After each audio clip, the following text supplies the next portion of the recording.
Olá, bom dia! O nosso Agro Pantanal deste domingo já está no ar, com muitas informações e novidades sobre o homem e a mulher do campo.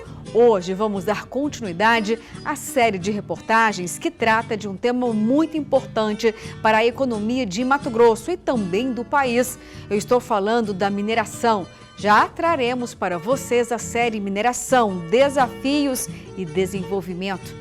Mas antes, vamos saber o que mais vai ser destaque na edição de hoje?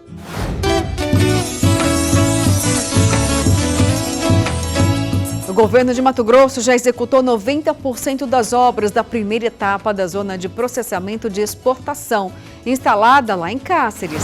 Legislação para comercialização de sementes domésticas, aquelas que são usadas em hortas caseiras e por pequenos produtores, agora tem novas regras. E no Papo com Café de hoje eu vou conversar com o professor Dr. Paulo Teixeira, coordenador do Instituto Nacional de Ciência e Tecnologia em Áreas Úmidas, o INAU. E como não poderia faltar, vamos ter aquela receita saborosa para você preparar ainda hoje.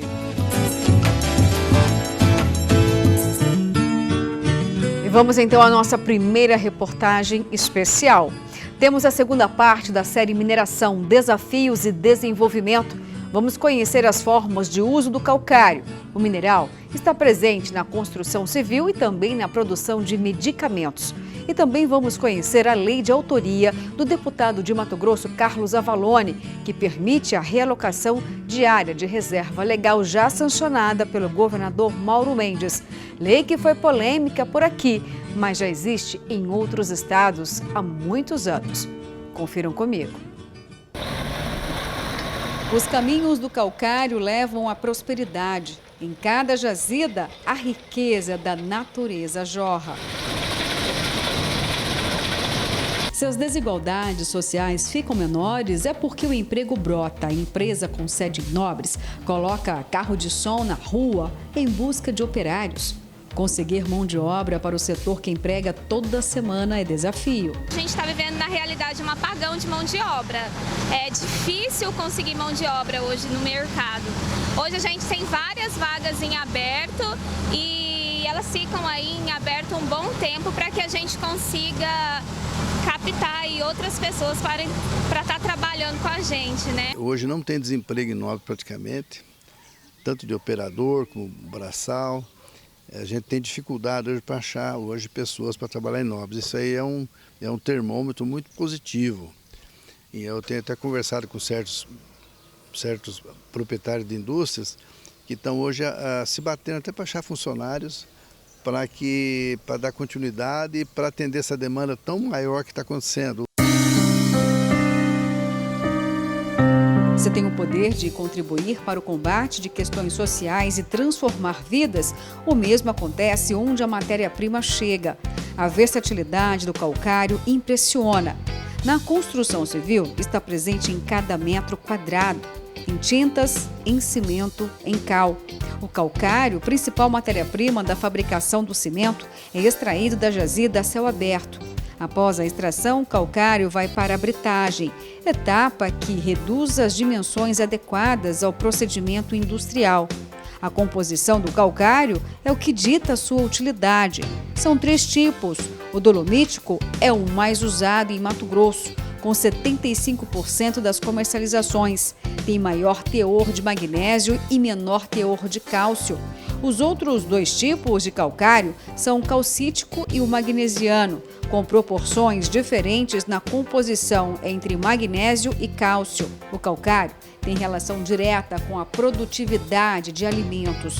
É fonte de enriquecimento para a pecuária e agricultura, aumentando a produtividade por hectare. Alimentar o mundo é missão de estados como Mato Grosso, já conhecido em todo o planeta como o celeiro do mundo. E para que as porteiras adentro produzam cada vez mais e melhor, o calcário é essencial. O enriquecimento do solo é com ele. O calcário em solos ácidos reverte os danos, faz matar a pobreza da terra, fazendo brotar nutrientes. O cálcio e o magnésio balanceados funcionam como remédios que corrigem distorções. Na prática, o calcário serve para diminuir a acidez do solo, E a escolha do tipo do calcário varia conforme a necessidade de cálcio e magnésio de cada solo. Por isso é importante que o produtor rural faça análises de amostras de solos em laboratórios especializados. É o que explica o pesquisador da Fundação de Apoio à Pesquisa Agropecuária, Felipe Bertol. Quando eu falo em calcário, ele é importante, sim, deve ser tratado como um investimento, não como uma prática apaga-fogo, mas você tem que olhar para o todo. Qual que é o teu sistema de produção? Estou perdendo produtividade? Tenho alumínio trocável no meu sistema? Como eu comecei o meu plantio direto? Eu era um bom agricultor com o plantio conservacionista, eu colocava calcário em profundidade e lá tem uns teores interessantes de cálcio e magnésio, não tem a presença do alumínio. Então, você tem que olhar como um todo, trabalhar com a biologia, trabalhar com plantas e ter essas estratégias de saber o que você está fazendo ao longo do tempo, quais são os seus níveis de produtividade, quais são os seus limitantes. E sim, tratar a calagem como investimento. A calagem proporciona o aumento da produtividade a um baixo custo. Também atua como fertilizante. A prática da calagem, da correção do solo, ela é insubstituível. A gente necessita fazer dela de tempos em tempos com certa dose. Mas o calcário talvez seja a forma mais, o produto no caso, né, o produto de fazer a correção mais comum, mais barato. Mas nós temos qualquer produto na agricultura, qualquer produto químico que libere, que corrige o pH, eleve o pH, ele é considerado um corretivo do solo, que entra na classe de calcário. Hoje nós temos produtos como óxidos de cálcio, óxidos de manganês, que são corretivos do solo. Às vezes até um fertilizante, por um curto espaço de tempo, ele eleva o pH na sua dissolução, também é considerado um corretivo. Se o calcário pode ser comparado a um medicamento para o campo, imagina que para a saúde humana também. A indústria farmacêutica emprega o cálcio em fórmulas. É o carbonato de cálcio. É essencial para a manutenção de diversos sistemas, nervoso, muscular, esquelético e funções também como cardíaca, renal e respiratória. Principalmente para as mulheres que passam pela menopausa, é o principal foco do carbonato de cálcio. E as pessoas que fazem tratamento de câncer também, tudo que tem descalcificação, o carbonato de cálcio é muito importante. Então ele é manipulado principalmente pelos médicos ortomoleculares, os médicos nutrólogos, né? Eles fazem essa reposição através do carbonato de cálcio. E ainda vai além. O carbonato de cálcio é utilizado nas indústrias de borracha e plástico, na fabricação de papel e até creme dental. A mineração é a base para a vida moderna. Tudo que nos rodeia está direta ou indiretamente ligado à mineração. Celulares, roupas, carros, uma infinidade enorme de itens que não poderiam existir sem a contribuição dos minérios no processo de fabricação. E sendo uma atividade tão essencial, a mineração vem evoluindo. Isso significa não degradar o meio ambiente. Segundo o vice-presidente do Senecal, Sindicato das Indústrias de Extração de Calcário, a mineração não é inimiga da natureza.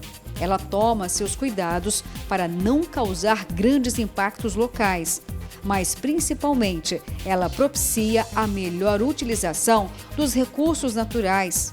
A exemplo do calcário, que aumenta a produtividade, otimizando o aproveitamento das áreas já abertas pela agricultura.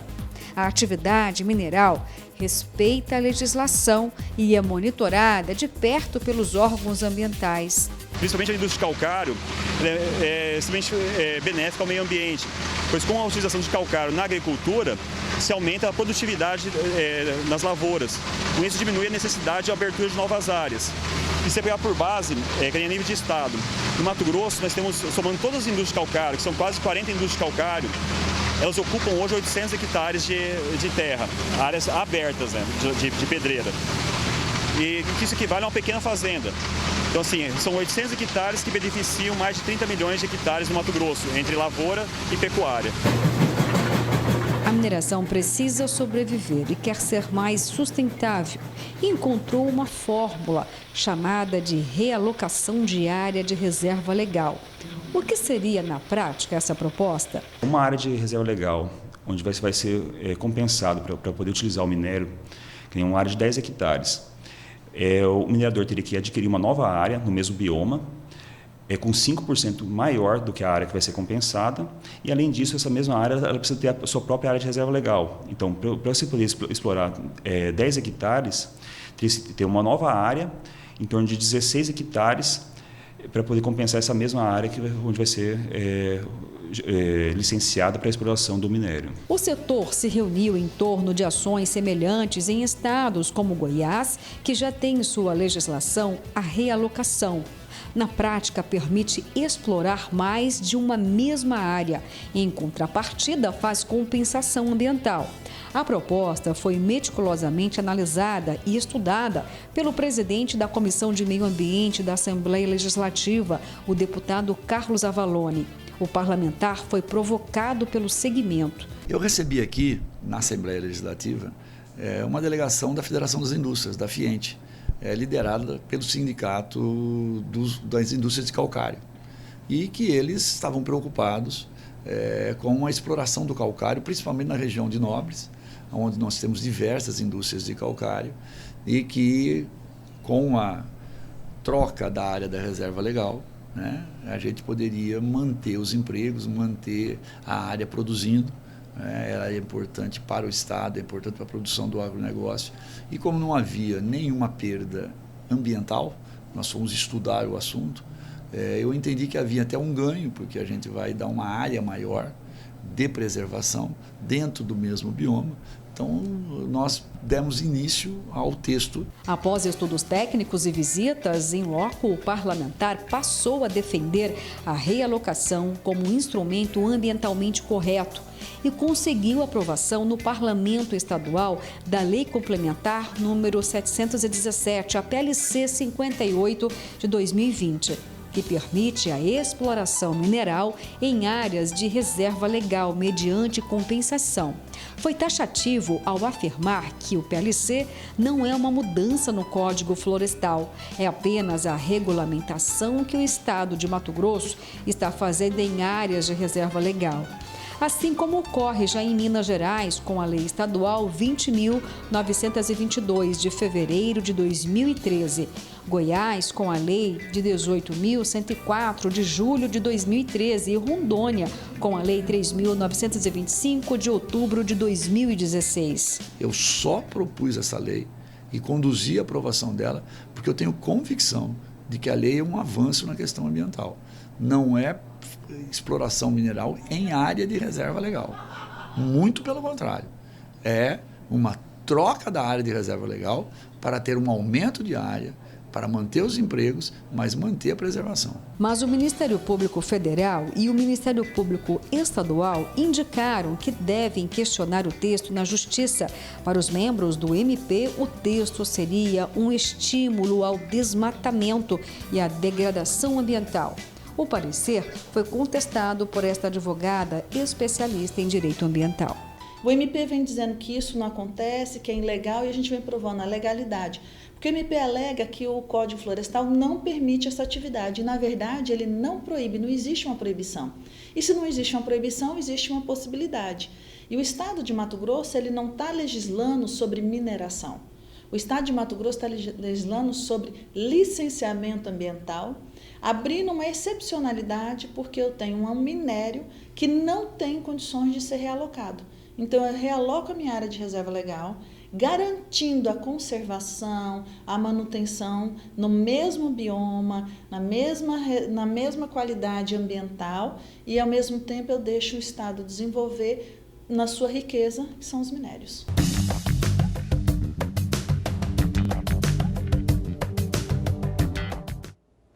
Reportagem que fez você compreender um pouco mais sobre esse importante segmento da mineração. Na semana que vem nós vamos ter a terceira parte desta reportagem. Vamos falar do ouro. Já viu que está imperdível, né? Pois é, um convite para você continuar conosco aqui no Agro Pantanal domingo que vem, continuando com a série Mineração. Mas agora vamos falar de um animal que é considerado um dos melhores amigos do ser humano. O cavalo, que ao longo dos milênios foi grande aliado do homem, ajudando em diversas áreas. Veja também algumas diferenças entre a criação de equinos e bovinos. O programa Agronacional da TV Brasil produziu uma reportagem sobre os cavalos, especialíssima. São aproximadamente 6 milhões de equinos em todo o território nacional. Seja na lida, no trabalho diário ou nas competições, o mercado brasileiro de cavalos movimenta anualmente mais de 16 bilhões de reais e gera mais de 600 mil empregos diretos e indiretos. Além das cifras, o cavalo é uma grande paixão nacional. Reúne as famílias do agro em torno das provas, ajuda no manejo diário das fazendas e até atua na saúde do ser humano. Na ecoterapia, por exemplo, que auxilia pessoas com deficiências e necessidades especiais. Mas esses companheiros precisam de cuidados específicos quanto à alimentação, saúde e reprodução. E é sobre isso que vamos tratar a partir de agora, aqui no Giro do Boi. Um dos pontos básicos que a gente precisa entender na hora de mergulhar nesse universo dos cavalos é que todo mundo pasta, bovinos e equinos, mas são organismos completamente diferentes. O boi, Mário, é um ruminante. O boi cavalo não. Né? Pois é, Marquinhos. Mas todo mundo come capim, né? A diferença é essa, né? Que o cavalo ele não tem um rumen, né? O cavalo é um pouquinho diferente, a disposição dos órgãos na barriga dele é diferente. Então o cavalo, primeiro ele tem o estômago, e depois vem o intestino, e depois o intestino grosso que faz o papel do rumen nos cavalos. E ele não rumina, mas ele tem uma mastigação muito eficiente, porque o ruminante ele só tem dente na porção de baixo, só na mandíbula. O cavalo não, o cavalo tem dentes em cima e embaixo, ele consegue triturar muito bem o alimento. Então, o alimento muito bem triturado, passa pelo estômago, sofre uma primeira digestão, depois no delgado ali é que toda a digestão vai acontecer. A digestão enzimática que a gente chama. E a digestão microbiana, ela vem depois.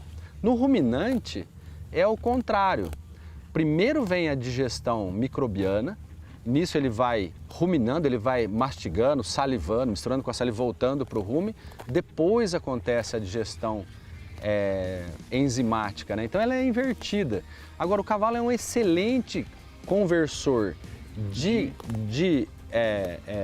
vegetal em carne também. Só que a gente usa ele pro esporte. Essa é a finalidade mais nobre do cavalo para mim. Outro ponto interessante quando a gente mergulha no universo dos cavalos é, por exemplo, montar o score ideal corporal desses animais. Como é que a gente mede isso? Vamos conversar isso com o Ricardo que está aqui. E como é que você pesa? Porque é diferente. Vamos lá. Vamos lá. Como a gente não tem, como a gente não tem uma balança, a gente vai utilizar uma fita. Uma fita é fácil de encontrar, então a gente vai utilizar ela para pesar o cavalo. Então vamos lá. A gente deve passar a fita sempre aqui, né, no início da cernelha, porque isso pode alterar se você não fizer o correto, né? Então a gente passa a fita aqui. A fita ela é marcada com o peso do cavalo. Obrigado, Vinícius. E ela tem uma margem de erro de 5% para mais e os 5% para menos. Então aqui, ó, fechou um cavalo com 460 quilos.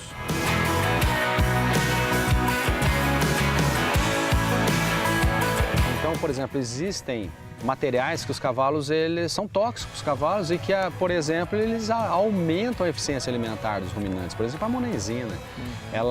A monenzina ela melhora a condição ruminal, né, microbiana, a condição microbiana, mas ela é extremamente tóxica para os cavalos. Ela chega a ser o cavalo é 400 vezes mais sensível à monenzina que uma ave e 200 vezes mais do que um ruminante, por exemplo. Então, é uma pequena diferença, mas crucial, é necessário saber. Né? Em ração também tem que tomar cuidado. A ração também, principalmente com quantidade. Né? Porque o cavalo não eructa, ele não arrota, né? Então, e não vomita. Então é fundamental que essa ração não fermente muito. E um dos segredos para isso é evitar a quantidade de amido, limitar a quantidade de amido, limitar a quantidade por refeição, de maneira com que ele consiga fazer a digestão enzimática, né, principalmente dos carboidratos, dos solúveis, e depois as fibras, ela vai passar direto e ela vai lá para o seco e para o cólon. Lá ela vai fermentar, mas aí é uma fermentação parecida com a do rumen. Vai gerar os ácidos graxos de cadeia curta, que é o que serve para o cavalo, como energia para os cavalos. Então, como ela é invertida, nós temos que lembrar disso também quando a gente pensar em dieta desses animais.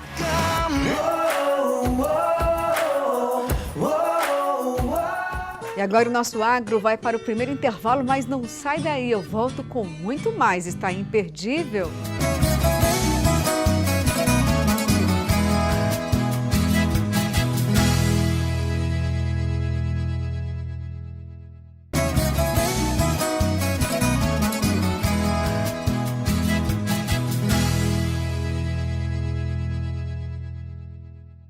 E o governo de Mato Grosso executou 90% das obras da primeira etapa da Zona de Processamento de Exportação, a ZPE, instalada no município de Cáceres. A retomada da obra reflete na geração de novos postos de trabalho. A previsão com as instalações das indústrias é gerar milhares de empregos diretos e indiretos. Com cerca de 95 mil habitantes, o município de Cáceres vive um momento histórico no desenvolvimento econômico e social. Após 30 anos de espera, a ZPE, Zona de Processamento de Exportação, está na reta final de execução da primeira etapa, com cerca de 90% das obras do setor administrativo concluídas. Vocês estão registrando um momento histórico para Mato Grosso, que é a consolidação de uma decisão tomada pelo governador Mauro Mendes. Logo ali dentro, por loteamento industrial, aqui dentro, logo ali tem a estação da Receita Federal, aqui o armazém alfandegado da Receita Federal. Esse espaço todo aqui pavimentado faz parte da área alfandegada. Nós temos a sede da administradora, temos os escritórios de apoio, temos o restaurante e logo para o lado de cá temos o espaço de apoio aos motoristas. As obras da ZPE de Cáceres foram retomadas pela atual gestão do governo de Mato Grosso em 2019, quando estavam apenas com 9% executadas. Agora, em estágio avançado de construção, a primeira etapa referente ao setor administrativo tem previsão de ser entregue ainda no primeiro semestre deste ano. Total de investimentos na ordem de 16 milhões de reais. Morador de Cáceres, senhor Luiz diz estar otimista em ver a obra da ZPE ser finalmente concluída. Eu cresci, ouvindo falar da ZPE e agora está aí para todo mundo ver aí que é a realidade. Vai gerar muito emprego, vai mudar Cáceres. As obras da ZPE, retomadas pelo Estado, têm gerado novos postos de trabalho. Beatriz conseguiu na ZPE conquistar o tão sonhado emprego e agora vive um momento importante, unir novamente a família. Eu saí daqui pulando de alegria quando fizeram a proposta, porque eu vou conseguir trazer o meu marido para cá, como contratado da empresa terceirizada, que vai trabalhar aqui também. E a gente está separado há 2 anos, porque ele trabalhava lá em Cuiabá, que não tinha emprego, e eu trabalhava aqui. E agora com a ZPE a gente vai continuar todos juntos. A implantação da ZPE irá tornar o município de Cáceres um grande polo industrial. A expectativa com a instalação das indústrias é gerar milhares de empregos e aquecer a economia. Isso aqui tem uma perspectiva de geração de emprego e renda incomensurável, Não dá para você dimensionar no primeiro momento totalmente, mas pela média histórica aqui, que é adotada, aí, cerca de 300 empregos por indústria que vem a se implantar. São mais pessoas que vão precisar vestir, que vão precisar comer, pessoas que vão precisar se alimentar, se divertir, fazer turismo aqui também. O impacto disso, ele é um impacto indireto, ele é um impacto muito grande. Então isso é o que vai fazer as pessoas, isso que vai fazer a nossa economia se movimentar cada vez mais. A prefeita de Cáceres, Eliene Liberato, destaca a importância da ZPE para toda a região. Muitos não acreditavam quando se falava de ZPE, era um deboche, ficar ZPE é só promessa. E graças a Deus está aí, se tornou realidade. Então, muito obrigada, governador Mauro Mendes, e tenho certeza que é um marco histórico, político e econômico, não de Cáceres, mas de todo o Mato Grosso, que vai incluir toda essa região oeste. E agora chegou aquele momento especial que você adora, viu? A nossa enquete de domingo, o quadro Mito ou Verdade. Vamos ver então com a pergunta deste domingo. Batata doce ajuda na redução da gordura abdominal? Pois é, que pergunta, hein? Tenho certeza que você vai ficar encabulado pensando na resposta e não vai perder aqui a gente falando logo mais tudo sobre a batata doce, viu? Depois eu vou responder, porque agora o nosso próximo assunto é capacitação no mercado de trabalho agrícola. Já sabem, caneta e papel na mão.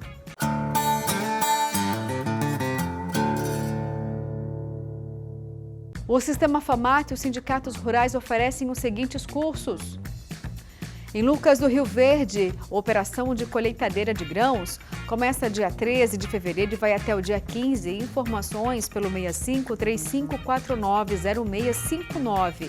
Em Barra do Bugres tem cortes especiais de carne bovina, começa dia 9 de fevereiro e vai até o dia 11. Informações pelo 6533611247. Em Cláudia tem produção de derivados do leite e queijos, começa dia 13 e vai até o dia 17. Informações pelo 6635461135. Em São José dos Quatro Marcos tem produção artesanal de conservas de frutas. Começa dia 13 de fevereiro e vai até o dia 16. Informações pelo 6532511432. Em Pontes de Lacerda tem avicultura básica no Sistema Caipira. Começa dia 20 de fevereiro e vai até o dia 24. Informações pelo 6532663725. E agora vamos para mais um intervalo, mas não sai daí. Daqui a pouquinho eu volto com muito mais. Espero por você.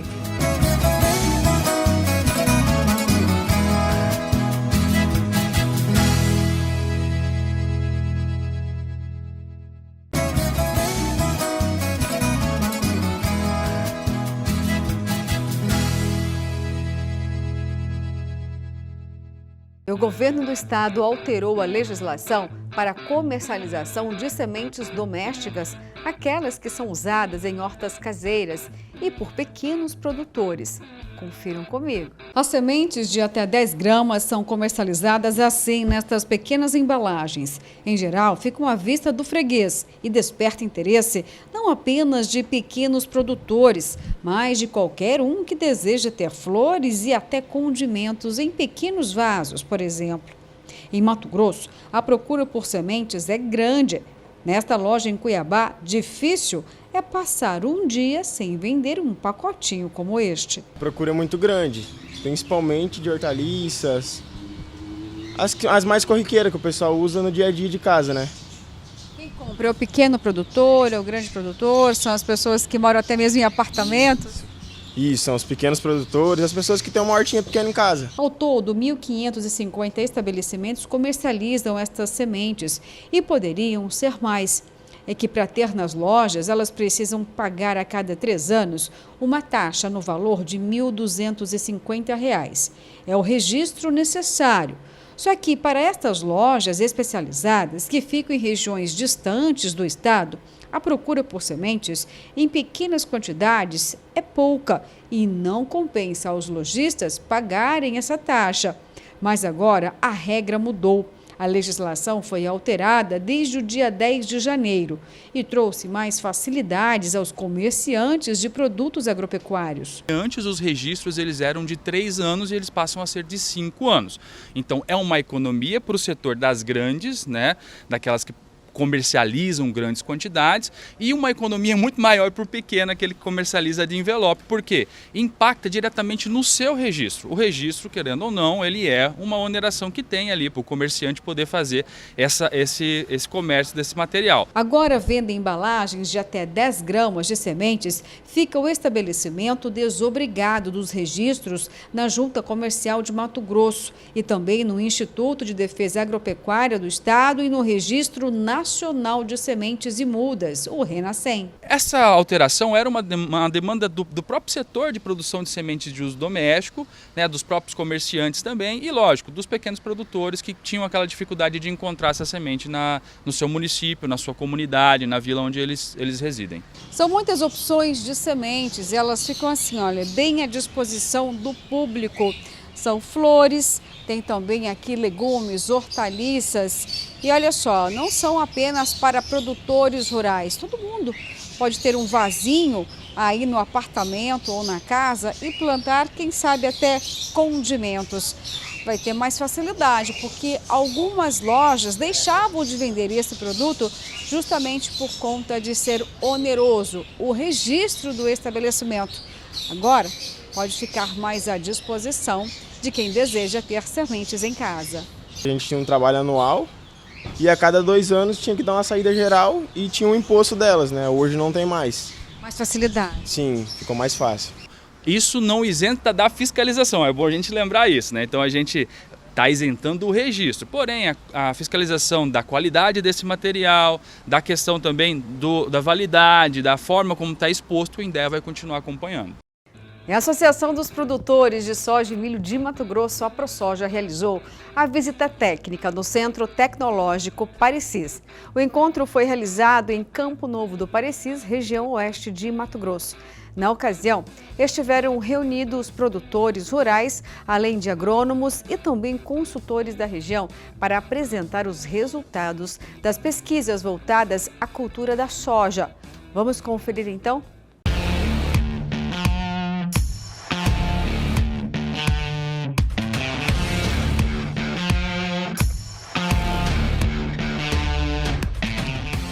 ProSoja Mato Grosso realizou a 7ª edição do CETEC no Parecis. A abertura do evento foi realizada pelo presidente da entidade, Fernando Cadori, além da participação de demais membros da diretoria e representantes do agronegócio, na cidade de Campo Novo do Parecis, região oeste de Mato Grosso. Se consolida cada vez mais como pesquisa independente. O que quer dizer isso? São dados gerados para o produtor e a pedido dele. Aqui, por exemplo, a gente está tendo apresentação sobre o manejo de fósforo, né, um nutriente importantíssimo na produção, e os resultados do ano passado já viabilizaram aí milhares de produtores em todo o Brasil. Durante 2 dias de atividades, os mais de 300 participantes assistiram palestras nas estações de campo para saber os detalhes e os resultados dos estudos realizados no maior centro de pesquisa independente do Brasil, que busca soluções para alavancar o desenvolvimento da soja em solos arenosos. Esse evento aqui tem grande importância não só para o produtor de Mato Grosso, mas de todo o Brasil.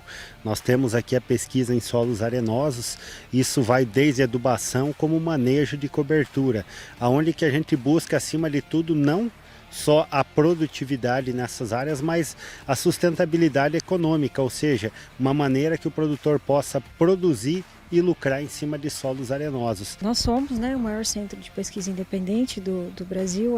Desde 2016 a gente vem trabalhando com as pesquisas em solos arenosos, e aqui o produtor pode encontrar resultados como sistemas de rotação de cultura, adubação fosfatada, potássica, enxofre e demais trabalhos que a gente tem aqui. No centro de pesquisa foram plantados 68 hectares de soja, uma variedade com 48 vitrines, diversos tipos de soja germinados em solo de textura média e arenosa, para saber qual o desempenho de cada planta e a qualidade do grão. A gente consegue ver na prática, no campo, alguns experimentos que estão sendo feitos pela ProSoja e totalmente isentos de apelo comercial.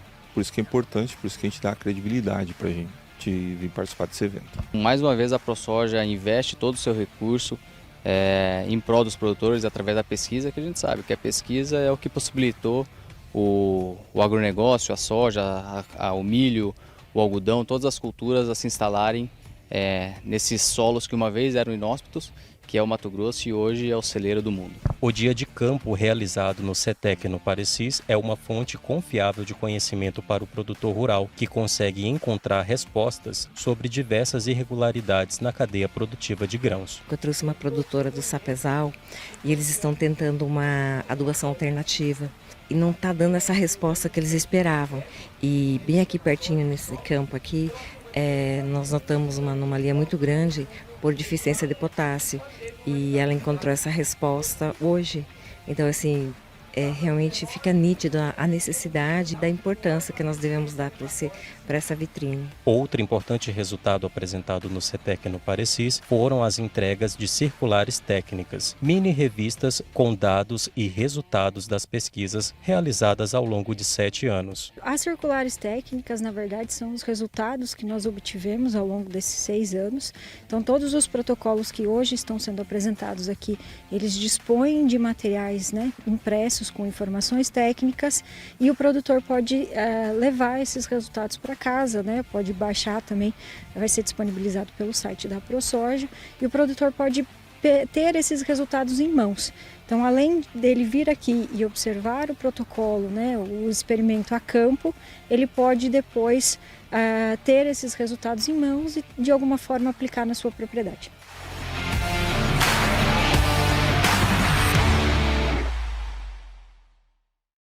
E agora a gente vai para o intervalo, mas não sai daí, tem uma entrevista especialíssima. Vamos falar sobre o inventário que será realizado para saber todas as áreas úmidas do país. Eu volto em instantes.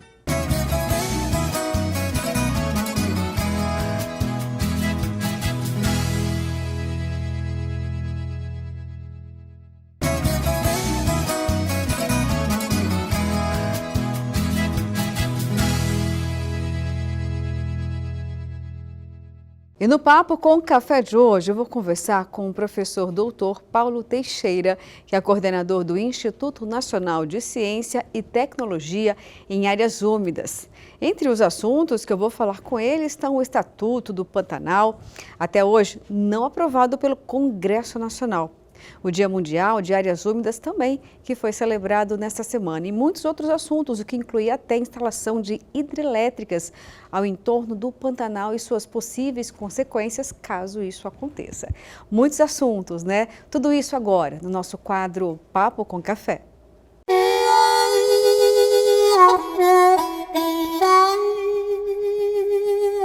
Olá, professor, bom dia. Seja muito bem-vindo aqui no Agro Pantanal. Bom dia, Luciana. Bom dia, telespectadores do programa Agro Pantanal. É um prazer estar aqui com vocês para falar de um tema tão importante quanto as áreas úmidas. Olha, o prazer é todo nosso. Já vou antecipar aqui que os nossos telespectadores são amantes do Pantanal Mato-Grossense. Aqui no programa, professor, sempre que possível, nós falamos muito sobre o Pantanal, já fizemos reportagens especiais, algumas belíssimas, né, destacando a riqueza desse bioma, a importância da preservação e também a vocação do Pantanal para a pecuária, por exemplo. Infelizmente também tragédias, né, que já aconteceram naquele bioma. Mas eu queria começar esse assunto, são tantos temas importantes, né? Mas eu gostaria de falar algo que aconteceu nessa última semana, porque no dia 2 de fevereiro, na quinta-feira, foi a celebração do Dia Mundial das Áreas Úmidas. Eu já fico aqui um pouco temerosa. Se tem um dia mundial, é porque algo de errado acontece e é preciso ter reflexão. Eu estou enganada ou é isso mesmo? Não, você disse tudo, né? Na realidade, o dia 2 de fevereiro é o Dia Internacional das Áreas Úmidas e o propósito é precisamente atrair a população, a atenção da população mundial para a importância das áreas úmidas. Agora, por que o dia 2 de fevereiro? Né? Porque nesse dia, em 1972, foi assinado na cidade de Ramsar, no Irã, a Convenção para a Proteção de Áreas Úmidas e Aves Migratórias. Então, o Brasil se tornou signatário dessa convenção na década de 90. E o Brasil cumpre, por exemplo, algo que foi estabelecido para a preservação, então, das áreas úmidas? Olha, excelente pergunta. Exatamente, é um trabalho que nós estamos fazendo agora, que é o inventário das áreas úmidas, é uma demanda do Ministério do Meio Ambiente, porque a primeira coisa que você tem que fazer, o Brasil assumiu diversos compromissos, né, para a preservação e o uso sustentável dessas áreas, e a primeira coisa que o Brasil precisa saber é onde estão essas áreas. Nós não sabemos. A gente sabe o Pantanal, que é uma coisa enorme, né? É a maior área úmida tropical do planeta. As grandes áreas úmidas, basicamente, a gente sabe onde estão. Pantanal, Guaporé, o Araguaia, isso a gente sabe. Mas existem pequenas áreas úmidas e algumas delas muito importantes, como as veredas, que nós não sabemos onde elas estão. Então, para que você estabeleça políticas públicas para a conservação e o uso sustentável dessas áreas, o primeiro passo é delimitar e dizer onde elas estão, ou seja, fazer um inventário. E como que vai acontecer, então, a confecção desse inventário? Quais são os instrumentos técnicos, o que temos hoje disponível em termos de tecnologia para, de fato, fazer esse levantamento, professor? E tem previsão de término? Olha, a gente tem a expectativa aí de concluir isso em 12 a 24 meses. Nós coordenamos aqui uma equipe de cientistas de todo o Brasil que trabalha com áreas úmidas. E basicamente é isso, você faz trabalho de georreferenciamento e faz trabalho em terra também, né? Buscando fazer então o reconhecimento dessas áreas e delimitar onde começa e onde termina. Porque a questão da área úmida é que, em geral, né, ela é uma área de interface entre seco e molhado. Professor, de alguma forma, eu estou surpresa e acredito que muitos que estão nos assistindo também. Por quê? Nós sempre ouvimos que o Brasil, por exemplo, detém dos maiores recursos hídricos do planeta, é onde tem a maior concentração de reserva de água doce. Ou seja, diante dessas informações, já havia a percepção, pelo menos, de que tudo a respeito, né, dessas reservas já tinha informações precisas e não é, então, essa a realidade. Não, o Brasil é um país abençoado, de fato, né? Nós temos muitas riquezas naturais, dentre elas a água, que inclusive há receios, né, que isso se torne objeto da cobiça mundial também. Mas, de fato, ações para que a gente preserve essa riqueza natural indispensável para a vida humana, elas estão ainda muito aquém do necessário. E o que pode desencadear a partir do momento em que esse inventário for entregue? Acredito que para o governo federal, professor, o que pode desencadear então com essas informações? Com isso, o governo federal pode desenvolver políticas públicas para a conservação e o uso sustentável dessas áreas, nos princípios da Convenção de Ramsar, que o Brasil é signatário. Agora, vamos falar um pouquinho, já que estamos falando de áreas úmidas, né? Vamos falar do Pantanal, afinal de contas está aqui, na nossa casa. Muito se fala, talvez pouco se faz pelo Pantanal. Professor, qual é a realidade? Olha, acontece o seguinte, o Pantanal até não muito tempo atrás estava bastante preservado e ainda está. O Pantanal é muito grande, ele é muito resiliente, ainda tem um grau de preservação bom, mas o que acontece é que tem muitas ameaças, né? E essas ameaças, nós vimos recentemente aí a questão do fogo, né? Há 2 anos atrás aí, que foi uma tragédia, né? E isso, nós precisamos ter uma política pública agora de controle de fogo, né? Também a gente vê a questão, por exemplo, da agricultura. Quer dizer, o Pantanal não é suscetível de ter alguns tipos de agricultura que fazem uso intensivo, por exemplo, de defensivos agrícolas ou pesticidas, como queiram, né? Isso não é bom para o Pantanal. A pecuária, ela é uma atividade tradicional do Pantanal e ela vem sendo desenvolvida há 300 anos e com a preservação do ambiente na maneira que se fez tradicionalmente. O que tem acontecido agora é que, com o barateamento das terras do Pantanal, ocorrido aí nos últimos 50 anos, mais ou menos, a gente o Pantanal tem recebido muitos fazendeiros, muitos empresários ou grupos empresariais de fora, e aí sem xenofobia nenhuma, mas esse pessoal não conhece o manejo tradicional, que esse manejo tradicional é o que preserva o Pantanal. E além de não conhecer, tem investido em pecuária intensiva. O Pantanal não se adapta a isso. O Pantanal é de pecuária extensiva, em grandes áreas. Cabe, então, um papel importante para as entidades que operam, então, com a pecuária. A gente tem aqui alguns programas, por exemplo, citando aí da Crimate, com a Famato e outras instituições, o programa Fazenda Sustentável. Não sei se o senhor já teve a oportunidade de conhecer. Se conhece, seria um bom modelo para ser realmente mais pulverizado ainda no Pantanal? Olha, eu gostaria muito de conhecer esse programa, Fazendas Sustentáveis, até mesmo porque eu estou assumindo agora, recentemente, a diretoria do Instituto Nacional de Pesquisas do Pantanal, que é um instituto de pesquisa ligado ao Ministério da Ciência e Tecnologia, e a gente pretende, de fato, abrir um grande diálogo com todas as partes interessadas no Pantanal, para que eu sempre gosto de falar a palavra conservação associada ao uso sustentável. Tá? Acho que uma coisa está ligada à outra.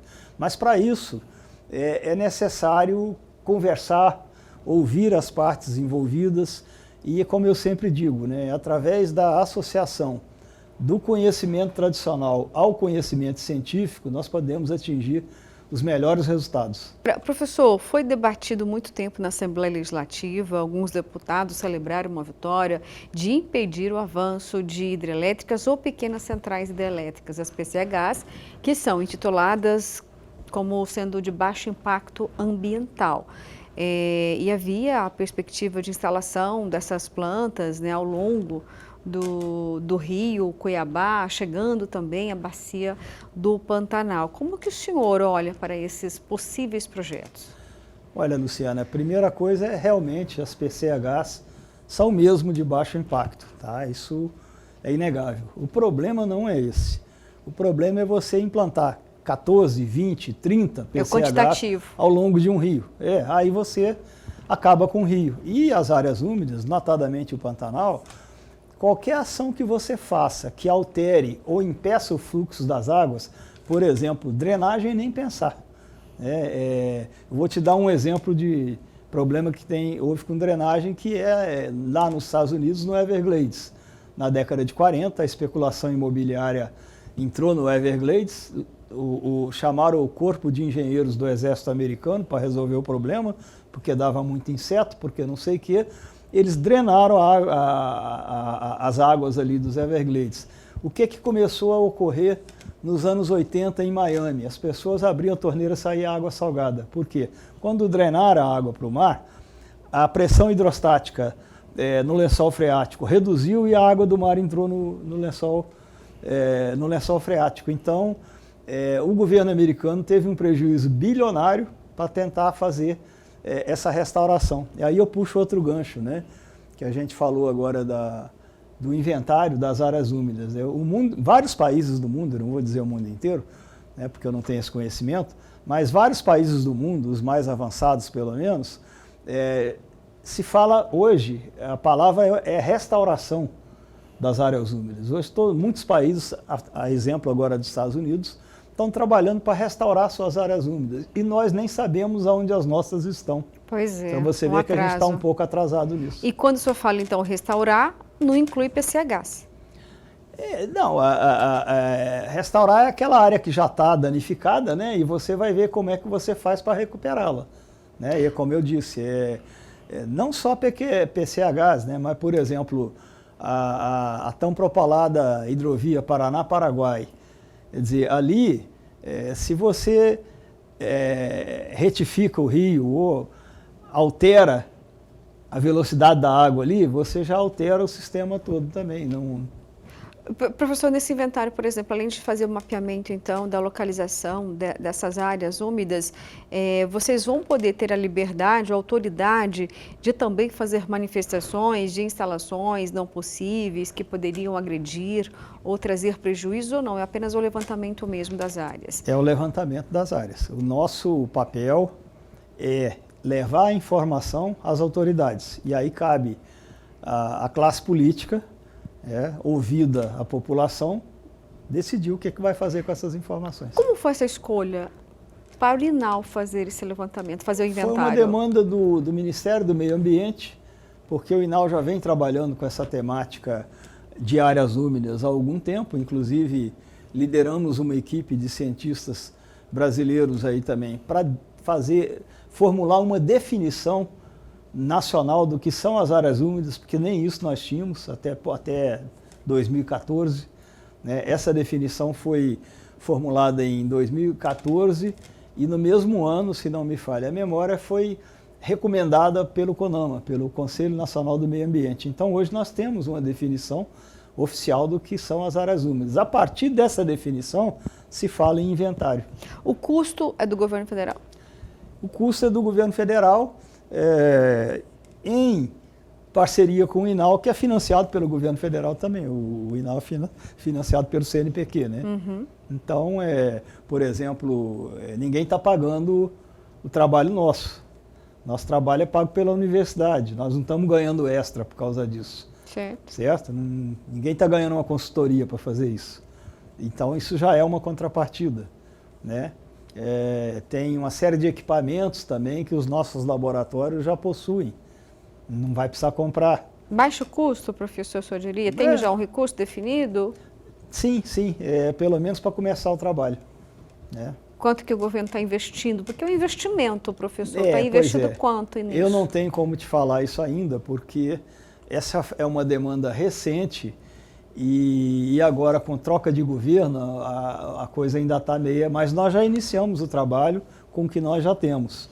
Mas tem que esperar um pouco, organizar agora os ministérios, né, para que a gente possa sentar e bater o martelo num orçamento. Por enquanto é prematuro eu colocar qualquer coisa aqui. E vai ser um legado importante, afinal de contas, daqui a pouco os organismos internacionais vão estar citando o INAL por conta desse inventário. Não, com certeza. Inclusive o INAL, o nosso trabalho de áreas úmidas já está sendo implantado, inclusive, as definições e o que nós desenvolvemos, já está sendo implantado, inclusive, na Colômbia. Então, está extrapolando o Brasil já.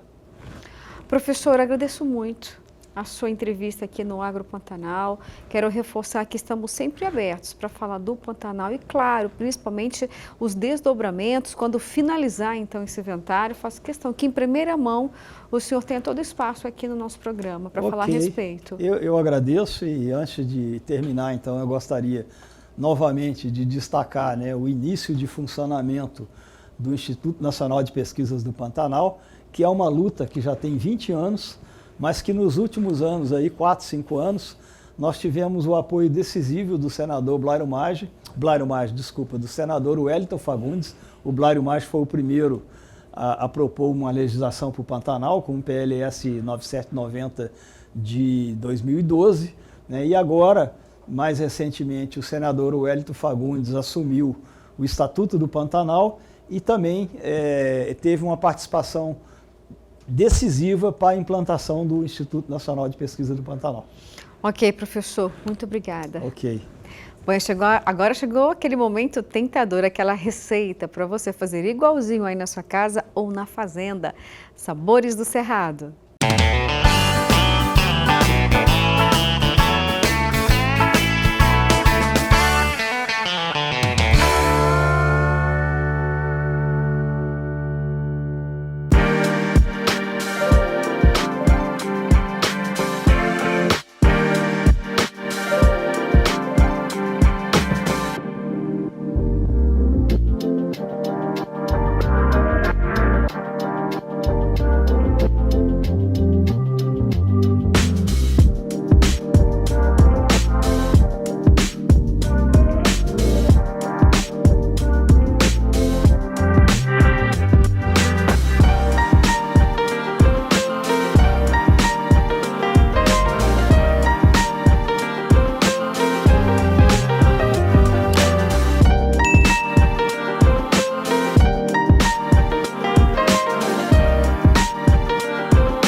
Que receita deliciosa, né? Tenho certeza que você ama esse espaço aqui, assim como eu. São receitas tentadoras, então tenta fazer igualzinho na sua casa, tá bom? Bom, e agora vamos saber a resposta do quadro Mito ou Verdade deste domingo? Vamos lembrar então qual era a pergunta? Batata doce ajuda na redução da gordura abdominal? Verdade, gente. Esse alimento possui baixo índice glicêmico e isto é, eleva lentamente a glicose do sangue, o que resulta em menor produção de insulina pelo organismo, já que a insulina impede a quebra de gordura e acaba facilitando o acúmulo na região abdominal. Ter essa substância em quantidade reduzida no corpo possibilita a quebra e digestão da gordura. Viu só que dica maravilhosa aqui para você incluir na sua alimentação batata doce. Olha, eu já comecei a fazer isso e entendi o quanto este alimento realmente proporciona uma redução importante do índice de gordura no nosso organismo, viu? E ajuda aí a saciar um pouquinho o apetite e até te dar mais vigor muscular. Vale a pena incluir a batata doce sim na alimentação. Eu faço uma marmitinha, viu, todos os dias com alimentos saudáveis, cenoura crua e também batata doce. Ao invés de ficar comendo aí besteira, procure acrescentar batata doce aí na sua lancheirinha para ir ao trabalho, viu? Olha, me despeço por aqui, tenham todos um excelente domingo e na semana que vem tem muito mais. Eu espero por você.